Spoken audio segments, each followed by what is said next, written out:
वो अब बोझ बन गए हैं जो कभी सबका बोझ उठाया करते थे। सबके नखरे मुस्कुरा के देखा करते थे। सबके ख्वाहिशें पसीना बहा के पूरा करते थे। सबके सुरक्षा के लिए रात भर पहरा भी दिया करते थे। पर वो तो अब बोझ बन गए हैं। जिन्होंने कभी किसी को बोझ नहीं समझा, सबकी खुशी के लिए कुर्बानी ना जाने कितने सुनहरे लम्हा, फिर भी आज क्यों वो है तन्हा। जिन्होंने सबको दिए थे प्यार बेपनाह, वो अब बोझ बन गए हैं। जिन्होंने न जाने कितनों की बोझ उठाए, बच्चों की गलतियों के लिए खुद अपमानित हुए, उनकी अच्छी भविष्य के लिए न जाने कितनों की पैर पकड़े, उनकी परवरिश के लिए अपना झोपड़ा भी दांव पर लगा दिए, पर वो तो अब बोझ बन गए हैं।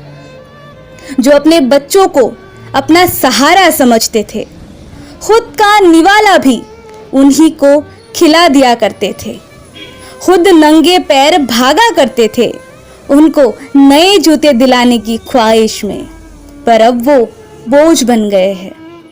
जिन्होंने अपनी बहू और दामाद को अपने ही बच्चे समझने लगे, जो बेटी और बेटों के लिए संभाल के रखे थे, वो भी उन्हीं के हाथों में सौंप दिए।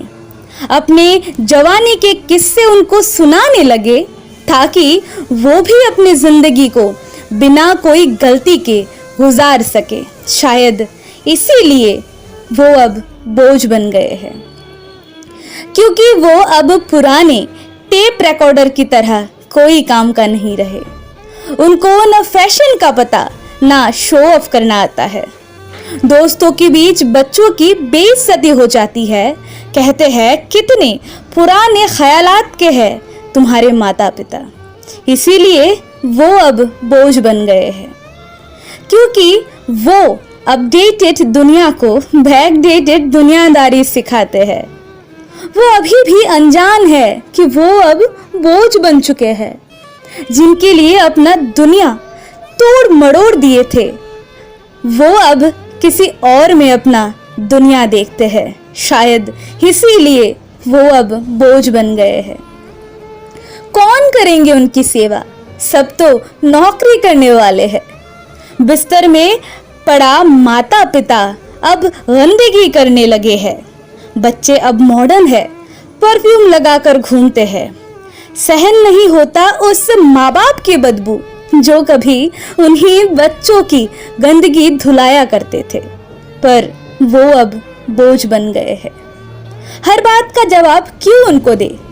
अब वो नहीं, बच्चे कमाने लगे हैं। घर की मुखिया अब वही बच्चे बनने लगे हैं। कौन समझाए इन नासमझ माता पिता को कि मुखिया को कोई प्रश्न नहीं किया करते हैं। शायद इसीलिए वो अब बोझ बन गए हैं। जिन बच्चों की लंबी उम्र के लिए व्रत रखा करती थी माँ, बच्चों की दवाई के लिए देर रात को अस्पताल भागते थे पापा, वही बच्चे अपने कमरे में बैठकर दुआ करते हैं कि कब मरेंगे उनकी माता पिता, क्योंकि वो अब बोझ बन गए हैं। कोई अब उनको रखना नहीं चाहता। एक बच्चा दूसरे बच्चों को उनकी जिम्मेदारी लेने के लिए कहता, गेंद की तरह इधर से उधर फेंकने लगे उनको। उनकी कदर तो वही करते हैं माँ बाप नहीं है जिनको। उनकी कदर तो वही करते हैं माँ बाप नहीं है जिनको। दोस्तों, अगर आप लोगों को ये वीडियो अच्छा लगा हो तो प्लीज़ वीडियो को लाइक कीजिएगा और शेयर ज़रूर कीजिएगा, और इस चैनल को सब्सक्राइब करना बिल्कुल मत भूलना। ढेर सारा प्यार मेरे प्यारे श्रोताओं को।